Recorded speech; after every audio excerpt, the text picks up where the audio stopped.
Assalamualaikum warahmatullahi wabarakatuh. Terima kasih Bapak sudah mau menyempatkan waktunya untuk kami wawancarai pada sore hari ini. Jadi perkenalkan, kami dari Universitas Muhammadiyah Surabaya, Prodi Manajemen. Saya Darwis Dahlan. Dan saya Muhammad Fadli Prakoso. Jadi mungkin kita bisa langsung ke pertanyaan aja ya Pak. Untuk pertanyaan pertama, bisakah dijelaskan posisi dan tingkat manajemen Bapak di PT Hisana itu sendiri Pak? Jadi untuk saat ini posisi saya di sana itu sebagai Kepala Cabang Area Surabaya, di mana saya di sini membawahi beberapa gerai. Kurang lebih total yang saya handle saat ini ada 10 cabang di semua. Ada satu di mall di Royal Plaza dan satu lagi di stasiun Pasar Turi.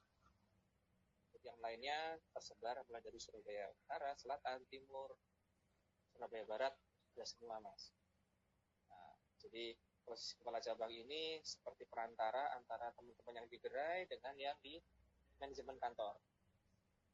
Seperti itu untuk posisi saya.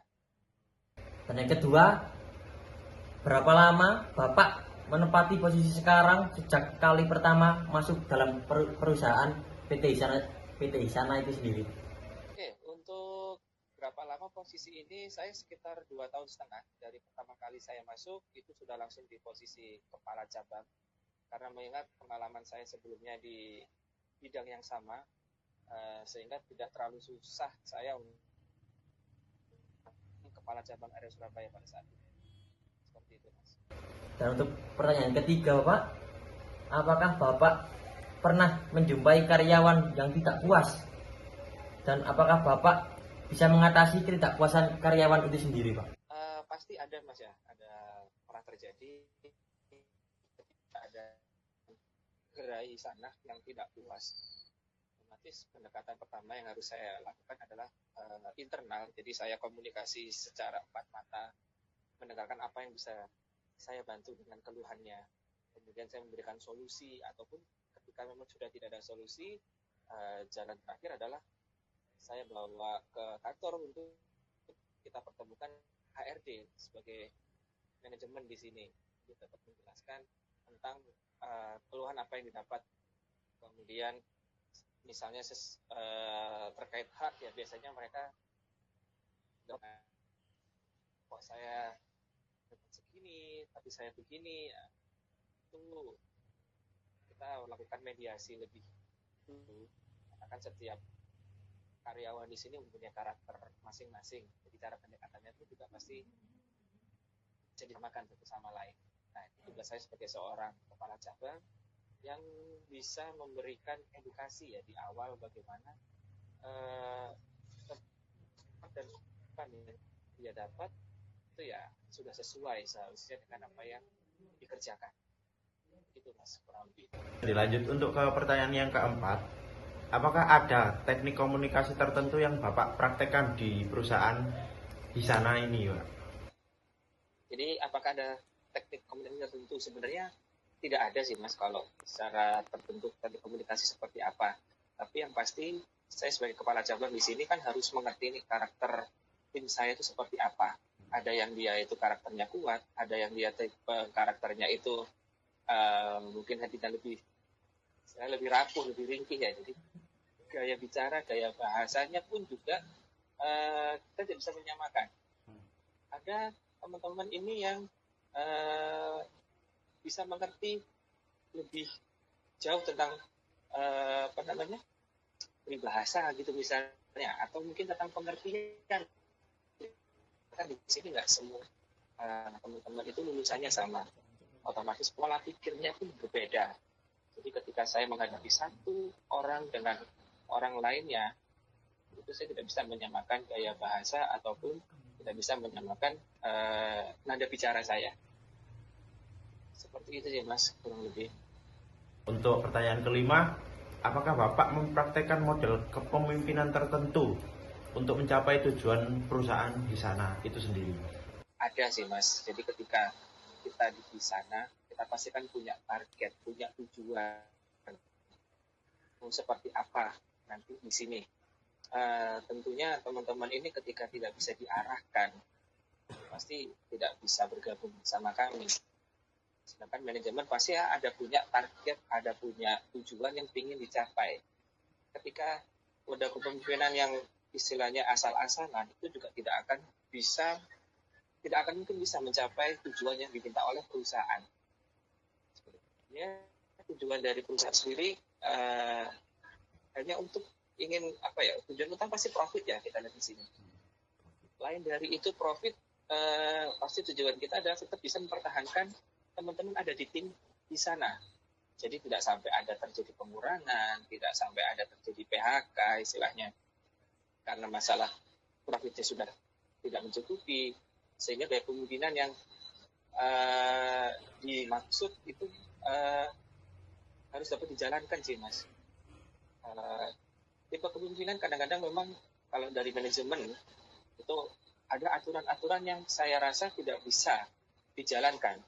Itu saya punya hak untuk tidak menjalankan, tapi saya mengganti dengan cara saya sendiri sehingga tujuan yang dari perusahaan minta itu dapat terakomodir ya.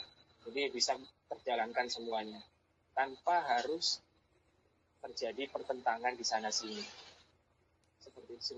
Untuk yang pertanyaan terakhir, apakah Bapak mempraktekkan teori motivasi tertentu di perusahaan ini? Mungkin bisa diceritakan Bapak. Kalau dari saya pribadi, motivasi khususnya itu sebenarnya kan mulai dari tipe kepemimpinan saya anut ya. Di sini saya itu orangnya cukup demokratis, jadi belum tentu apa yang manajemen perintahkan itu langsung saya telan mentah-mentah, karena saya harus mempertimbangkan baik dan buruknya efek itu ke tim saya.